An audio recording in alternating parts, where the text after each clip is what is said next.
Welcome to Leading with Curiosity. Command and control leadership is dead.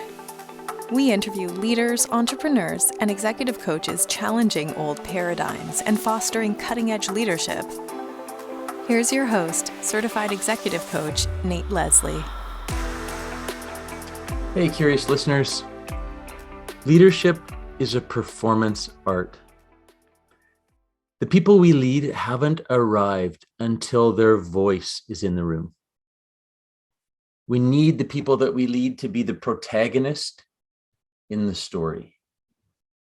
These are just a couple of the mind-expanding, brain-exploding, easy to grasp, not commonly implemented ideas that today's guest, Alain Hunkins, shares with our listeners. Alain has worked with companies like Walmart, Pfizer, Citi Group, GE, State Farm Insurance, IBM, Microsoft. Grew up in New York City, so we had some good laughs about that in our pre-interview and my time in New York. A really humble and articulate and passionate leadership development facilitator and coach. By facilitator, he means the root word Latin is facile, like in French, easy. In leadership, helping people make things easier to understand, easier to accomplish. Those are some of our obligations as leaders. You've heard this before from me. I know I'm going to have him on again. I need to, because we were just scratching the surface. And a thank you to Todd Churches from NYU and to previous guest Rob Salafia at MIT, two people that have led me in this path to connect with Alain today. Enjoy. Thanks for listening. Alain, welcome to Leading with Curiosity. Thanks so much, Nate. I'm so glad to be here with you today. Hey, you know what? We were in our little pre-interview and I said, hang on a second, we got to just start recording right now, because you started to describe your journey from performing arts and how that has influenced what you're doing now. Could you please explain to our listeners that journey that you embarked on from performing arts days? Yeah, sure. Yeah. And obviously, we always catch these great moments in pre-interview.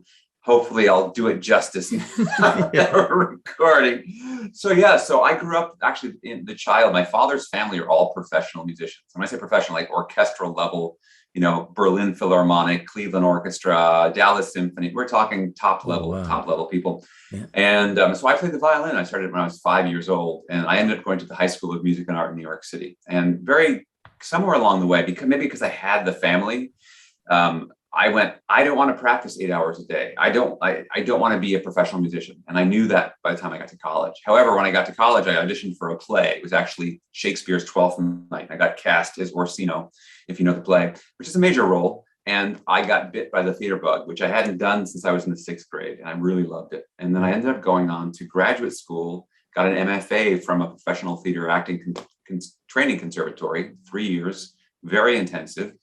And as I went through that, I was always this idealist. And I had mentioned that, when I was an undergrad, I was a psych minor for a lot of years. And my interest in theater and psychology are really connected, because I really think that for all of us, whether or not you identify as a leader or not, which, by the way, I think we're all leaders because we have to influence ourselves, if no one else, every day. Leadership is a performing art. And what I mean by that is everything boils down to something that we either say or do. That behavior is the fruit of all the thinking and the mindset behind that. And the other thing is, if you think about it, going back to acting, is that we all play roles every day. And that, for example, how I show up with my 2 teenage kids, I play the role of dad. Whereas with my wife, I play the role of husband. With my mom, I play the role of son. And I may not do it consciously, but there are shifts, the way in which I listen to different people, the way I respond to different people, the way I will act around them. So these are things for us all to consider. And I think what great leaders start to do in any endeavor is they start to be aware of their role more intentionally. right? Mm-hmm. So I think lousy leaders lead by default, where great leaders lead by design. So what can I do? So if I want to be the best dad in the world, how do I show up? So what are things that I would think the best dad does? What do I think the best husband does? Or the best assistant manager at, Walmart does? Like if that's my role, whatever it might be. And starting to realize, okay, so who can I learn from? Because I'm not the first person in the world who's done stuff like this. So as they say, success leaves clues. So where are the clues? What can I learn? And how can I apply these lessons and integrate them and have them become habits of who I am and how I show up? And ultimately, if you think about going back to performing arts, when you pay money to go to see a ballet or a musical or a rock concert, what are you really paying for? You are paying to be transported on a journey that is completely engaging from the moment the lights go down and the curtain opens until you're out in the parking lot. And you just want to be completely engaged in that. And if that is the bar that performing arts give us, wouldn't it be great if let's say our business leaders could start to get maybe a little bit less boring and a little bit more like that? Because in some ways we live in this age of entertainment with a cell phone in your pocket. You can engage with content constantly that knows how to suck you in and keep you involved and engaged. So I think there's a lot that we can all learn from the performing arts in terms of how we can become better leaders. I'm writing. If people are listening to this, they don't know this. If they're watching on YouTube, I'm just scribbling as we go. And this idea of leadership is a performance art. I think it has already.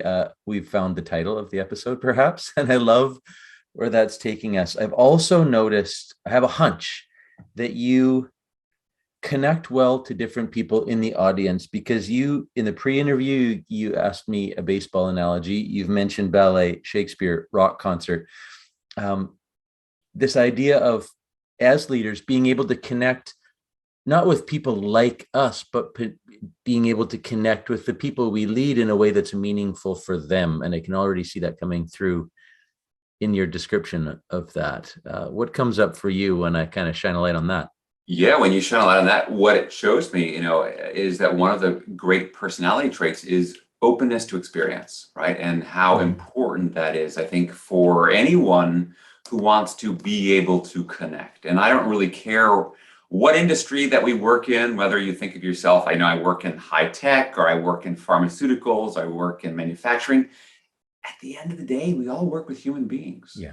And so being open to other people's experience of what's important to you, what is life like, right now we're celebrating Diwali in the Hindu religion. And I'm like happy to do you know what's going on? Like there's a whole world of people who are not, like 7 billion people or 8, I don't even know how many billion we have on the planet now.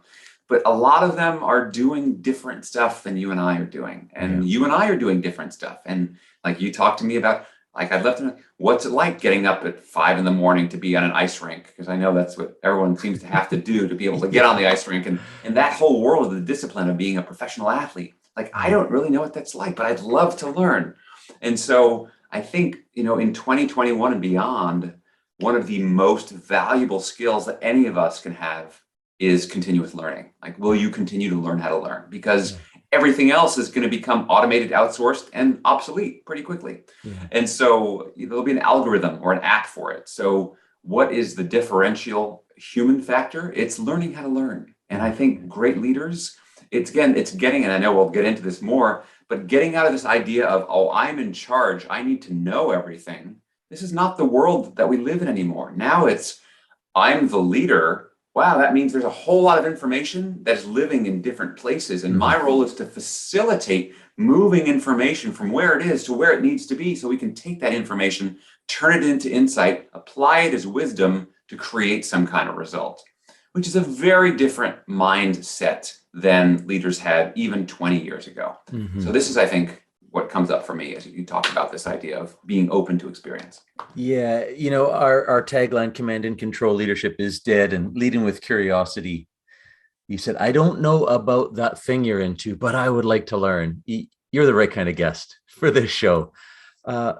Your facilitative mindset, when you and I connected, you thought, yeah, that like this idea of a chief facilitative or a facilitative officer. Go there.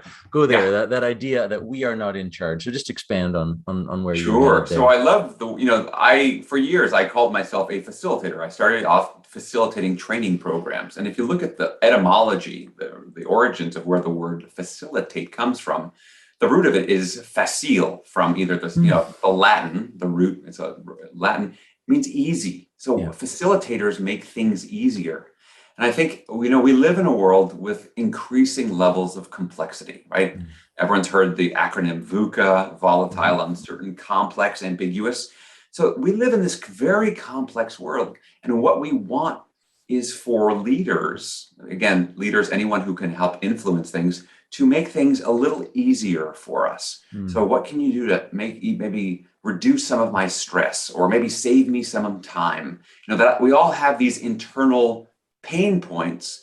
And what leaders can do is they can help facilitate, make things easier for people, because we have all these technological tools at our disposal. However, if we don't use the tools in the right way, we end up becoming enslaved to the tools. Like Mhm. I've talked to so many people who feel like they spend their days as human email processing machines Yeah. or I sit in meeting after meeting after meeting. I mean, those are the two big time sucks in Yeah. most organizations, are meetings and emails. And what if, technology, it's a great servant, but it's a lousy master. And so we, I think, have to embrace, as the facilitators in chief, is recognizing that you're leading humans. And so what can you do for humans to be able to perform at their best? And what I found in my research, and I write about this in my book, is that ultimately I think there's three meta skills that great facilitative leaders have, which is the skill of connection. So what are you doing to build real, genuine, high trust relationships with other people? Then there's communication. What are you doing to make sure that we are walking away with shared understanding? And then there's collaboration. So what are you doing to design an environment where others can show up fully as themselves and do their best work, not just for today, but for the long term in a human sustainable kind of way? So again, to recap, that's connection, communication, collaboration. Those are the foundational skills of a facilitative leader. And the building blocks of the leadership, cracking the leadership code, your latest book. Yeah, exactly. Those are the three. And by the way, I didn't just sit down and write those things like, oh, those are all rhyming, cute things you put on a cocktail napkin. Yeah. These three C's actually came out of me working, again, 25 years, 22 years in the field at the time, where I'd work with literally, 10 to 15 different teams a month. So I was on the road. I was a road warrior traveling, doing leadership training, management training. And I would start listening and hearing stories and see patterns emerge. And in 2011, I always wanted to write. And I had a friend, and I didn't write. He said, well, he's a writing coach. He said, Alain, my words of wisdom for you: writers write. I said, thank you for the wisdom. He said, I said, oh, I want to write a book. He said, why don't you start with a blog? He said, can you commit to writing 300 words a week? I'm like, yeah, I think I can do that. So I started writing a blog once a week. And so I did not miss a week for 5 years, right? So 5 years later, I've got over 250 blog posts, and I started reviewing, going through all of them. And I'll tell you, some of the early ones were rubbish. I mean, they were really not very good. But all of which to say is, what I did is reviewing 500 posts, most of which were all based in stories, because how do we learn? It's like, here's an example, here's a story. So I take the story, what's the principle, and turn that into a quick little blog post. So I reviewed all these 500 blog posts, and I went, what are the major overarching themes? And what I found was they got bucketed into three categories: connection, communication, and collaboration. So these three meta skills weren't something I sat down and thought of. They actually emerged from the literature of what were the biggest themes that I kept seeing time and time again. So that's where this all comes from. The common threads that come up with other guests in the work that I'm doing, I mentioned in our pre-interview, is something that really inspires me to keep having people on. And as you mentioned, those three, I'm reminded of the work I do, certified to do with the Supporting Lines Institute, where we measure high performance culture, and the assessment is very related to psychological safety and workplace engagement and high performance. So are we achieving more goals than we otherwise would have? And am I having a positive human experience at work while I do it? And the buckets that the measurement tool divides the data up into is helping teams align, helping teams collaborate, and helping individuals grow as people and in their profession. And those themes are just coming up in the descriptions of your connection, communication, and collaboration for me. And as it did in your TEDx talk, and you just that simplifying, I felt it when I was watching it, doing research for this interview, this idea of facile, of simplifying large concepts for humans to enhance the capabilities of those they work with on a day-to-day basis is at the crux of it. No longer is it subject matter expert, right? When Bill Gates said, hey, I could no longer program for Microsoft, who I believe has been a client of yours, if I'm not mistaken. And 100 years ago, a shoemaker was really good at making shoes. So he became, or she became the shoe, probably he, unfortunately, became the manager of the shoe factory. And then one day the CEO, and knew what everyone on the shoemaking floor needed to do. Yeah. Those days are gone in this environment of technology and flow of information. And so if the leader is no longer the gatekeeper of the information, and mothers and fathers are no longer the gatekeepers of information of their own children, it's helping people navigate that information in a way that's meaningful and inspiring and efficient and effective. Yeah, totally different, right? It's a totally different mindset than, I know it's certainly the way I was raised. And it's also very exciting. It's very exciting because, again, the idea that we have, and how many of us do this, like, oh, I don't know what the answer to that is. Google it, look it up on YouTube. I mean, the fact that we have access to subject matter expertise everywhere today, and that can help you do so many things. And in some ways, that has removed the barriers of entry. Like, for example, if you want to start your own business today, I mean, what kind of capital operating costs do you, it depends, depending on what it is, with internet and a laptop, you're kind of good to go to do a lot of stuff. Yeah. There's a lot of things you can do. And so on one hand, it removes the burden of the leader needing to have the answers because people can just Google it. Yeah. Simply speaking. But on the other hand, it's the burden that leaders carry, thinking they need to have the answers for every challenge that their people face. Yeah.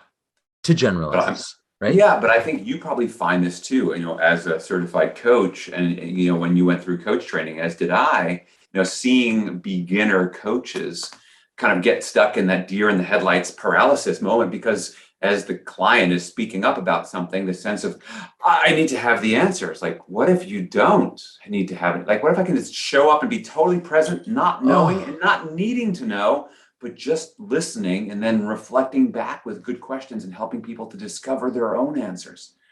You just gave me my bi-monthly or bi-weekly relief of, yes, that's what I love about this, is letting go of needing to have the answers. And of course, we're better fathers and husbands, hopefully because of it as well. No, I know it's really impacted things around our house.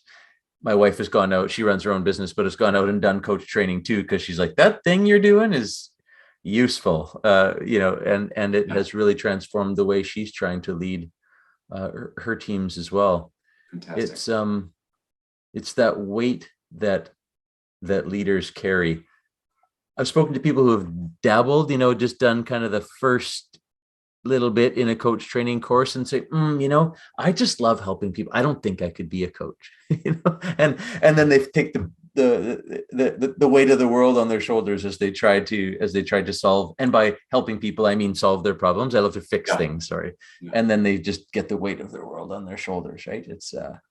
It's the biggest liberation of ego and expectation on myself, even in my previous world and ongoing world in sport development. Of I used to think I need to have the answer as the subject matter expert at the front of the room or on the center of the ice. Yeah.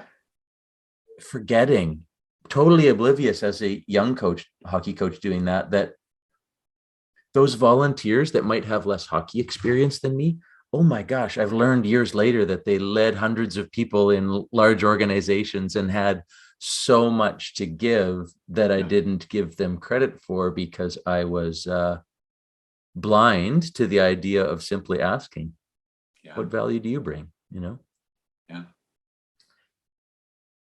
When I look at your bio, and clients include Walmart, Pfizer, Citi Group, GE, State Farm, IBM, GM, Microsoft. My God, those are some large organizations. Can you give us a peek behind the curtain of Alain Hunkins going into one of those opportunities, knowing the vast amounts of internal training programs and experience that some of those leaders have, but that the value of holding space for them to talk about their challenges can still have? Yeah, it's interesting because first, when I first got into this whole field, and I was starting to do business consulting, I had very little business experience and probably just a little bit more consulting experience, not much. And I remember really feeling a little intimidated, like, oh my gosh, I'm going to be consulting at the time with vice presidents and, directors, and gosh, a CEO or whatever. And this was like before some of the, they didn't let me loose with like the CEO of Microsoft or anything like that at the time, but still I was intimidated. And I had a great mentor named Sue, and Sue said, Alain, don't worry about being some kind of a know-it-all, which kind of harkens back to our earlier conversation. In fact, all you really have to focus on is being a learn-it-all. So you want to be the most curious person in the room. And so what she did is she worked with me to create a fairly boilerplate generic list of starter questions that I could use in a conversation. And I learned later, those, you could call them coaching questions. So things like, what's the biggest challenge your team faces? And then she said, and the key thing is after you ask the question, you need to shut up and really listen. Right? That's the part that a lot of people forget. Yeah. Like, it's like you have to just listen and not try to one-upmanship, and because he said these leaders, they're all really smart. They know their business, but if you just ask them questions, they will unlock the keys to the castle for you. And that's what I found. And not only would I get great information, but I started building relationships with them, because how many of us really listen to somebody else? It's funny. I was just, before we recorded, I was coaching an executive in an aviation company that I've been coaching for a while.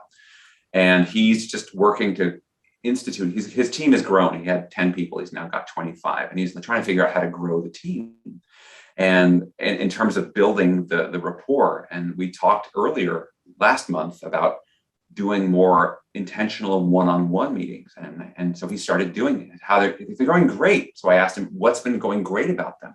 Well, people are appreciative. What are you doing? And he got to this place where he said, I think it just comes down to just being present. Like, that's what it is. And I went, could you take the just out of that sentence? Because it's actually really hard to do for so many people. And it goes back to what you said before, Nate, about ego or control or power. It's like we have to be able to go into these things with letting go of that stuff. So for me, he was recognizing that, yes, you might be an executive vice president at Microsoft or GE or GM or something, but ultimately you're a human being and your team has got challenge. Now, again, I wasn't consulting with 38,000 people all at the same time, right? I was working with a department or this. I mean, granted, sometimes I would do a conference for 2,000 high potentials, which is still, but then it's just asking a lot of questions of a lot of different stakeholders to realize what is the appropriate level to communicate to 2,000 people. But for the most part, everyone's trying to get something done,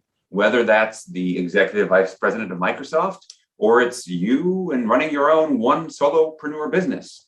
And everyone's got challenges, and then you try to understand what those challenges are, how they see them, help them to ultimately clarify what the problems are, because people sometimes think they know what the challenges are, but what they think and what it is may be two different things. Help them to clarify that, then they'll help them generate a bunch of ideas on how to solve those challenges, maybe introduce some tools, which is less coaching and more mentoring, like, have you thought of this? Have you thought of that? And then from all of that, allowing them to go, well, you've just named A, B, C, D, E, F. I think I like B and E a lot. Great. So combine it. And what are you going to do? Again, this is like the coaching process of going through, clarifying. Ultimately, it's creative problem solving. And that's what I found was ultimately having this attitude of curiosity and a heart for service goes a long way in this world. Like if you're really truly there to serve and you don't really care about what people think about you or what you think about them and are curious, you'll do pretty well. I have about 3 themes, and I'm gonna try to zero in based on your last description. Number 1 is for the listeners who weren't quite sure what coaching is. Thank you for giving us that practical example, whether it's a small team or an individual on that process. Sometimes I tell friends what I'm up to, and they think there's some sort of inspirational speech in there somewhere. Thank you for that very easy to understand facilitated description of the coaching process. Number 2, in your TEDx talk, you talk about the number 1 thing that that determines success in the work environment in terms of profitability and people staying around and having a positive human experience is the relationship with their direct supervisor. Our data through supporting lines also shows, and here's where I'm going with this, a really effective one-on-one where you show up as a development conversation and not try to be just present, but try to be present, is the number 1 thing that can move the needle on so much about performance. So again, these dots connecting in what you've just said, what you said in the past, and what I've been learning. Number 3, I'd love to hear back from you. That coaching moment in a small group where you're holding that exact space, starting with what's the biggest challenge you as a team are facing, for people who are trying to lead better meetings, lead better team coaching, versus bullet point agenda, update, go back to work. What one awakening did you have through your decades of experience where holding that space for more than one person makes it a really effective session? Sure. So I'm going to share a tip that I learned. So I can't remember who taught it to me or how I learned it, but I think it's very true, which is people haven't arrived until their voice is in the room.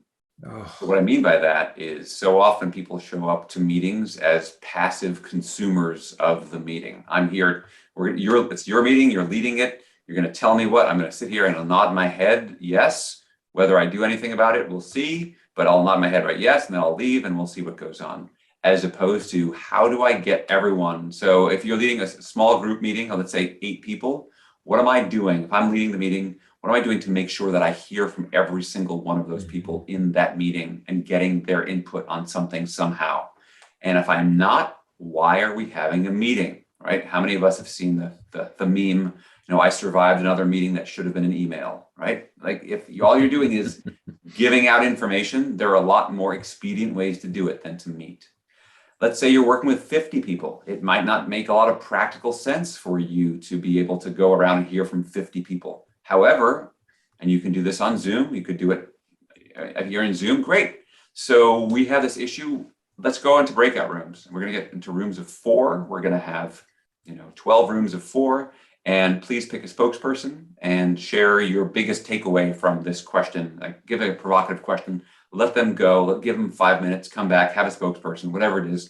Now in those small rooms, they've gotten a chance to talk. They've shown up, they've seen and they've been seen by other people. It's so important that you create, that's what starts to engage people. Again, going back to the performing arts, right? That you don't want people to be these passive, bored spectators. You want them ideally to be protagonists in the story. And so the more that you can create ownership, the more that you can have people create engagement and, dare I say, fun, right? This can all be fun. There are ways to do this that's playful and people actually get better work done and they perform better and they feel better. So I'd say start by looking at what am I as a leader doing to make sure that other people's voices are being heard. And we haven't even touched on how that plays into the whole issue of equity, inclusion, and diversity. Perfect. Right here. That's for the next time you come on this show, perhaps, because we've come full circle. I'm scrambling my notes again. People haven't arrived until their voice is in the room. And there's that one person in the room who's you're going to have to work a little harder. And it comes back to my very first observation of your baseball, rock, ballet, Shakespeare. What is it that we can do facilitating that opportunity? Where do we need to go to bring that voice into the room? Just because it's baseball for you doesn't mean it's baseball for that person, right? And that, so making that human connection heard, I think for me, as I head into a bunch of teamwork in the next couple of weeks with some groups, that's really going to be top of mind. And I'm so glad I asked you to expand on that. And I know there's someone thinking, my next meeting is going to be way better because I listened to this conversation between Alain and Nate. And I'm just really grateful to have the chance that you took the chance to meet with me. And maybe letting our listeners know where they might be able to join the thousands or 100,000 people following you and your book. What would you like to share? Yeah, sure. So if you're interested in learning more about me and my work, easiest place to go, a couple places. One is my website, which is www.alainhunkins.com. I'll spell it out. It's ALAINHUNKINS.com. While you're there, you can download the first chapter of my book, Cracking the Leadership Code. There's also an ebook called Navigating Trust you can download. And also just check out all the kind of various programs I have. I have these open enrollment 30-day leadership challenges that go on periodically. And also feel free to connect with me on LinkedIn as well. That's where I do have the 110,000 followers right now. And if I can be of support to anyone, if you've listened this far as long, you're also now part of the End of the Podcast Club, which means if you have any direct questions for me, you can email me. I'll give you my email address. It's alain@alainhunkins.com. Oh, I love that. Oh, the End of the Podcast Club. That's great. And a special thank you to previous episode, Todd Churches, who's also based in New York City, where you grew up. I like to tell listeners you're in Western Massachusetts. Queens. Todd and I are both from Queens. Yeah, so Astoria was the first neighborhood I lived in there. Thank you to Todd and his thousands of leadership books. I think yours is on his shelf in behind him in the episode. And going back to Rob Salafia, also previous episode guest, who was a former performer like yourself on a high wire, though, not on the stage or with a violin. So for those listeners who have enjoyed this, those were really engaging conversations as well, with some common threads, because that's how I got to meet Alain today. So thanks to those guys. Alain, thank you. Thank you. Thanks for listening to Leading with Curiosity. Please share, follow, and rate the show so that other leaders can make positive change in the world. Connect with Nate at nateleslie.ca. And remember, the brain behaves very differently when encouraged to think rather than told to listen.